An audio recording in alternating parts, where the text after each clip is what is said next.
Mas, assim, a grande notícia, tem muita coisa para a gente comentar, tá? Mas a grande notícia do que o Trump falou é o fato de que haverá um time, tá? Que o governo americano vai montar, ou já montou, para governar a Venezuela até uma transição de governo segura.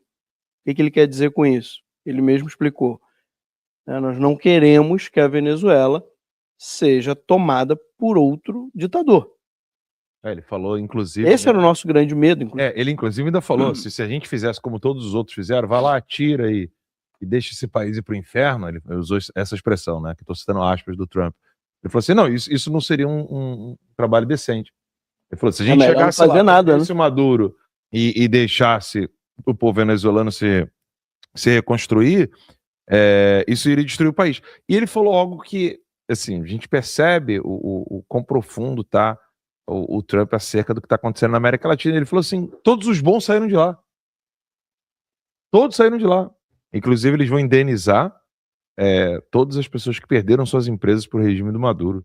Ou seja, o que deve ter de gente correndo, a Bolsa de Valores agora deve estar um troço maluco, né? Gente investindo, inclusive em petróleo na Venezuela, não está no gibi, porque vai ser uma equipe de transição exatamente consciência disso, Max. Desculpa te interromper. Não, é isso. E outra informação importante, eu acho, que o Trump trouxe nessa coletiva é o fato de que já há um acordo, pelo que eu entendi, de empresas de petróleo, empresas multinacionais, para investir bilhões de dólares na Venezuela para a reconstrução, tá, da infraestrutura de petróleo, da retirada, né, da extração de petróleo, refino, na Venezuela. A Venezuela, para quem não sabe, já foi a terceira maior economia do mundo. Sim.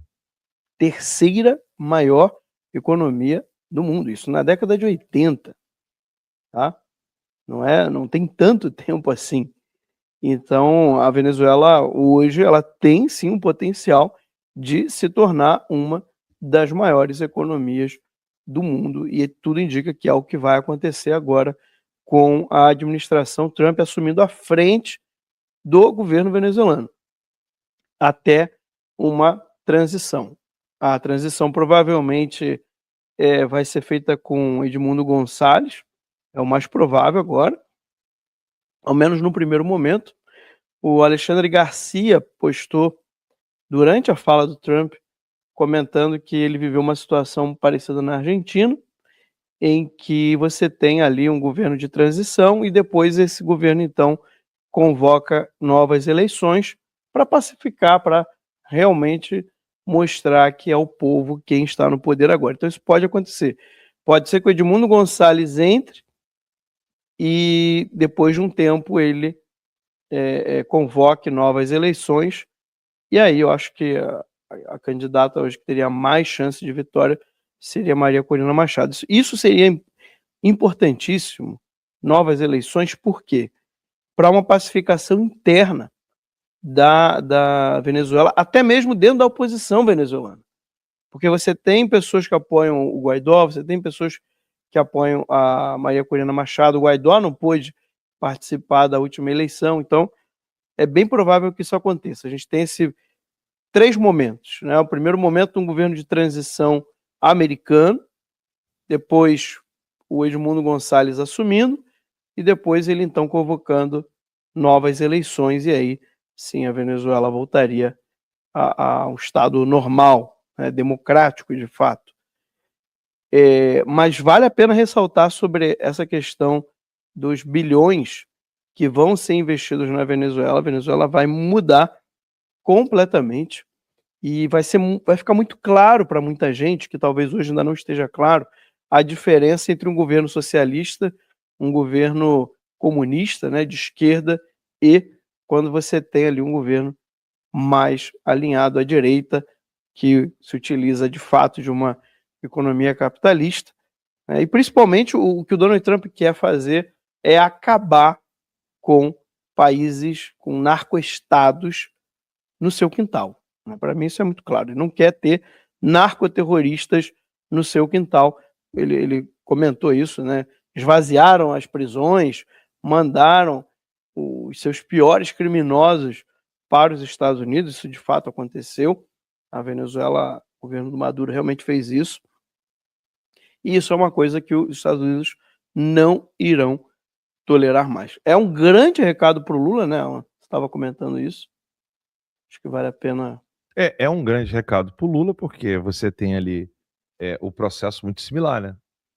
Ou seja, eleições em um período já de repressão, de tirania do regime do Maduro. Então você, antes da violação das eleições últimas, que não deram a vitória para o Maduro, você já teve inúmeras outras violações. O Maduro já não era nem mesmo reconhecido presidente já naquela época, até mesmo porque os Estados Unidos reconheceu o Guaidó, é bom lembrar isso, né? Junto com o Jair Messias Bolsonaro, presidente do Brasil, também reconheceu o Guaidó como presidente da Venezuela, não mais Maduro.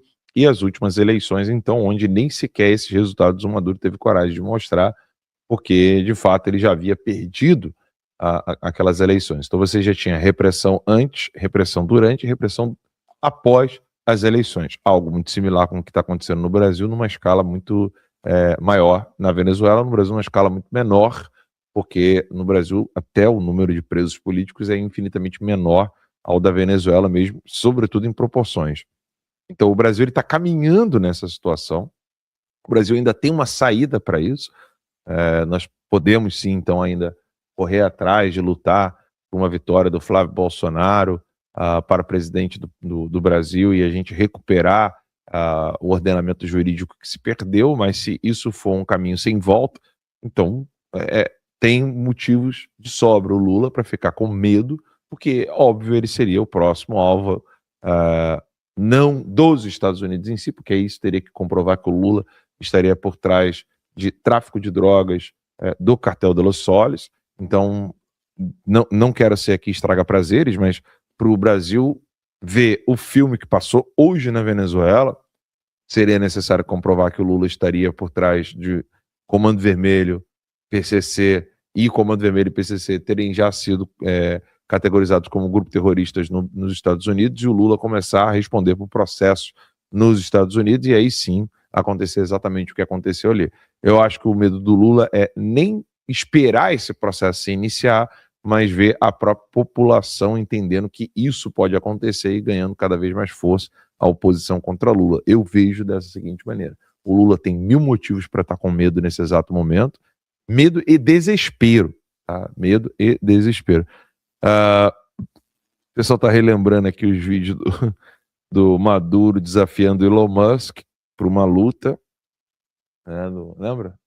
Lembro. Quando ele desafiou e o Elon Musk aceitou. E aí?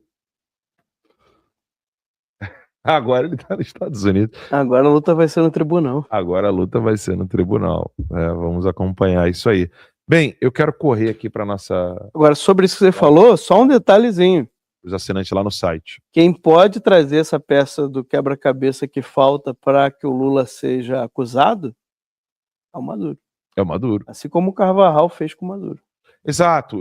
Esse é um ponto importante, né? Ou seja, eu disse aqui um processo onde o Lula ele iria caminhar na direção do processo Maduro. Só que se o Maduro disser e comprovar que o Lula já fazia parte, aí muda. Muda absolutamente tudo. Tudo.